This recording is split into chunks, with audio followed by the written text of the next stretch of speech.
Why I'd suggest against pre-booking a gondola ride, what's the best way to utilise public transport that the internet doesn't quite seem to be aware of, what's the best hidden tour guided pass for the Doge's Palace, and all of this. I guarantee any trip to Venice will be more enjoyable after watching this video, so first let's start with gondolas, an activity that isn't cheap but for us was worth it. My first suggestion then, if price is your priority, is to resist the urge to pre-book in advance. And that's because prices are fixed for in-person walk-ups, but they aren't fixed for online bookings. So in person it's a set €90 during the day and €110 for the evening, and that price covers up to 5 people, so you pay per gondola, whilst online it's quite easy to find prices with 50% added on top. Availability wise, the supply almost always outstrips demand. So yes, maybe during sunset at peak season you might struggle, but if you're flexible time-wise, you should always be able to find someone as they are everywhere.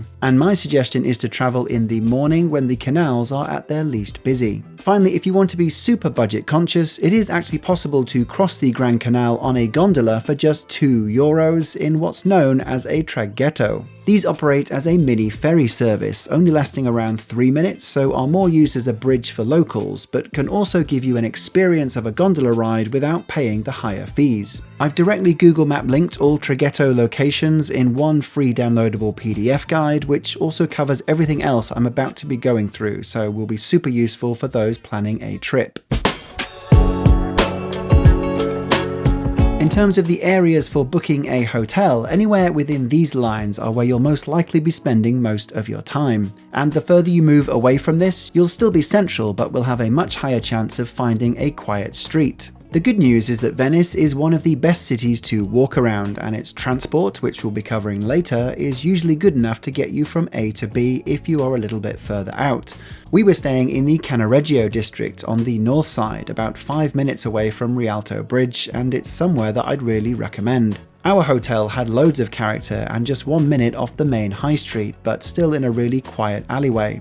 We wanted to get something with a traditional Venice vibe and were happy to splash out on a balcony, which definitely increased the price, but was a unique treat that we could justify. Cannaregio is also great for dining and shopping whilst feeling a little removed from the thicker things, and if you're staying on the east side especially, still very close to the main attractions. It's walkable from the train station, it's really convenient for transport links taking you to Murano and Burano islands, and it's closest to the airport, which again we'll discuss later. Price-wise in general, if you're searching for good reviewed hotels, it is possible to find things in the early hundreds for 2 people per night, but the closer you get to the €150–200, that's when I found way more options opening up, so just use that as an expectation.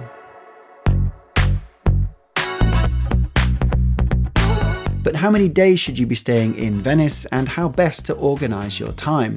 Well, 2 or 3 full days should work for most people. So here's a quick cheat sheet of what I'd recommend for people with very short amount of time, going up to 3 days plus of sightseeing. 2 full days of exploring does allow you to see most of central Venice, and maybe squeeze in an early morning trip to Murano and Burano, so it's perfect for a long weekend. And for us, that 3rd day just gave us more time to take things at a slower pace, add in a couple of extra attractions, and just enjoy its streets a little more aimlessly. And finally, if you have even more time or are looking for the quieter side, then definitely check out these nearby islands. Venice is made up of more than 120 of them, so there is plenty of variety if you wish. The Doge's Palace should definitely be on your sightseeing list. It's the best touch point for the old Republic of Venice, with its impressive grandeur, a walk through the Bridge of Sighs, and a prison thrown in. So here are 4 good little tips to get the most from any visit. The first is that this time you should absolutely be pre-booking in advance, less so during off-peak, but definitely during peak season, as wait times and availability can cause delays. Second, if your visit is more than 30 days away, then booking directly through their own website gives you a €5 discount per adult. Otherwise, it's €35 for the Palace, which comes with 3 included museums, also located in St Mark's Square, or €50 for a museum pass, which includes 10 museums and is probably overkill for most of you.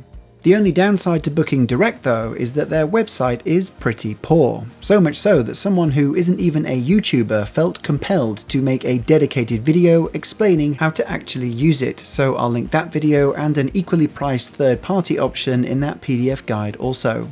My third tip is they do actually offer an official guided tour through parts of the palace, but once again, rather bizarrely, it's totally hidden from their main ticket page and therefore is often missed. And it only costs €5 more than the standard entry fee. So for 75 minutes, the Secret Itineraries tour covers a bunch of areas that are not normally available to the public, and then you're left to explore the main rooms of the palace on your own. So this is easily the most affordable way to get a tour guided experience, but this does sell out weeks in advance. My last palace tip is that the reason we booked a guided tour through a third party was because that Secret Itineraries tour was actually sold out, and personally we just really value a good tour guided experience. Unlike the official tour I just mentioned though, which covers more behind the scenes stuff, our tour guide was with us in the main rooms of the palace, which some may prefer. It also offered guided access around St Mark's Basilica, which doesn't offer any official guided options, so we did pay a premium as they start around €100–120 for both attractions depending on the season. So this is a good backup if you value a tour guide and they're sold out elsewhere. The St Mark's Basilica is right next door to the palace and another popular stop. Again, I'd recommend booking in advance, and again, their website isn't the best at explaining its 6 slightly different ticket types, so I'll break them down for you now so you know what works best for you. The Basilica is split into 4 different sections, and different ticket combinations get you to different areas. There's the Basilica ticket itself, which is simply access to most of the ground floor and is what you typically expect from a church visit. The Palladora, which is a Byzantine altar filled with gold and gems, and then the museum, giving access to a mini collection of historic artifacts, which I guess is what a museum is, but it is my favourite area as you can get a better sense of scale up here, and it also includes access to the balcony outside overlooking the square. Lastly, there's the St Mark's Bell Tower, which is an additional €15 and is the highest viewing platform in the city, so gives a good panorama. So when purchasing, you can mix and match these sections in various ways, each priced accordingly to the combination.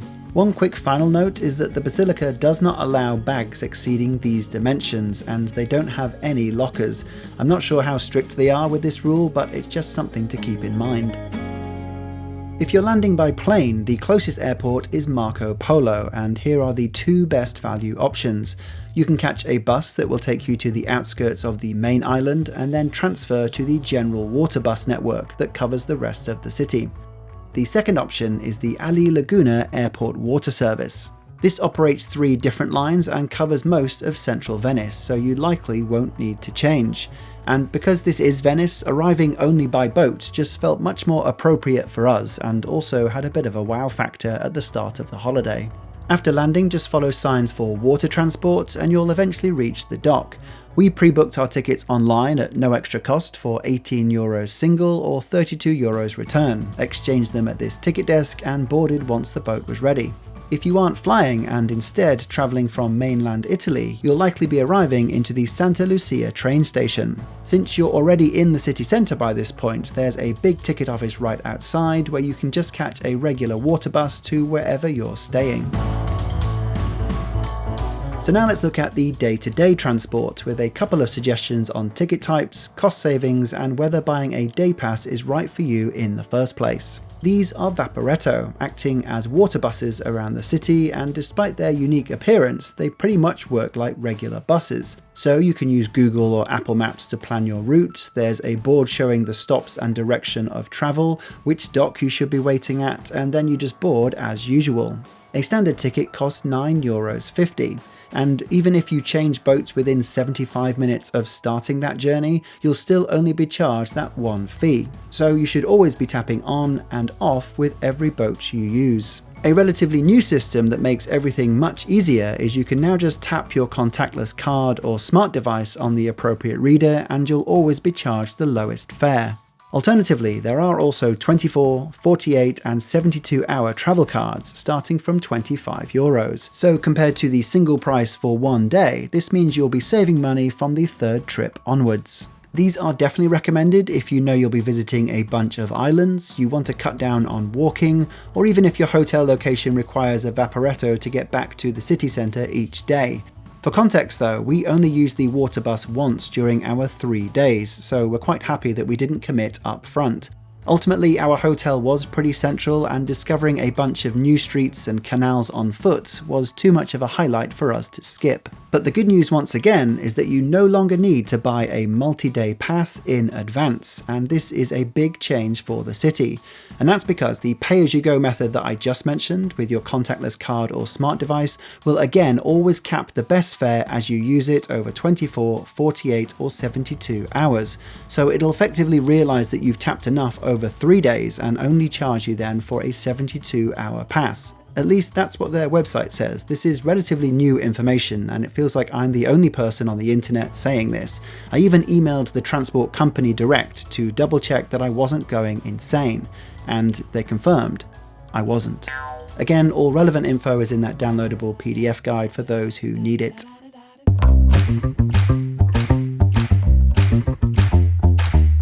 Murano and Burano are two favourite islands to visit and great for seeing a different vibe away from the busier city centre. They work really well as part of an organised day trip, but can also easily be experienced through public transport at your own pace, so let's now compare the benefits of both. Cost-wise, the do-it-yourself version would mostly just be the price of transport, so a boat to Murano, a boat to Burano, and then back to central Venice. So this would cap at €25 for the 24-hour pass, or might even technically have no extra cost if you've already committed to paying for a multi-day pass as we discussed earlier. The main benefit with doing all this yourself is obviously that you're on your own clock, so you can stay as long or as short as you like for both islands. For our guided tour, we had just enough time at Burano, but if we were on our own, we would have definitely been happier to stay a little longer and explore even more. If you do decide to do everything yourself, my final tip would just be to get on one of the earlier boats, arriving to Murano for around 9 AM. And this is just because the islands do get busier as the day goes on, peaking in the early afternoon hours. Conversely for us, the main pro of taking the day tour option was again having the guide's knowledge. We absolutely loved the stories we heard on this day, covering the history of the whole city, not just these islands. Plus we got the demos of the glassmaking and lace skills organised for us. You don't have to think about using transport, and it allowed us to be much more efficient with our time. As mentioned, we would have liked a bit more time in Burano, but I have since found an alternative day trip that gives you an extra 90 minutes to what we had, so there are options. Also, prices can start surprisingly low, with that 7-hour tour currently costing €25, so it's actually the same price as using the public transport, but with the added tour guide. Venice is one of those cities that actually changes quite a lot over the year, so here's a summary of what you can expect month to month. In a nutshell, I think to get the most from the weather and avoid the worst of the crowds, the shoulder seasons of May into June and September into October hit a nice sweet spot overall. Also, something that isn't covered in that graphic is that Saturdays and Sundays are the city's busiest days, and we felt a noticeable drop in people on the Monday. So if you do have flexibility and are trying to reduce crowds, then visiting Monday to Thursday will help just that little bit extra. And something else that I wanted to touch on here is the Venice smells in the summer assumption. My first ever visit to this city was actually in August, and apart from the sky being pink, I had zero issues. And searching around online, at best it seems to be a largely overblown out-of-date happening, or more so something that's contained to isolated circumstances. But at worst, it's a myth that was correct decades ago and then no one got the updated memo. So I wouldn't let it be a deciding factor for you if the summer is your only available time. If you found this useful, please leave a like below and check out our previous Venice travel vlog. I should also say that this wasn't the end of our Italy trip. We actually travelled 5 hours northwest by train to visit the gorgeous Lake Como, so keep an eye out for that video coming soon. As ever, thanks for watching. Suitcase Monkey.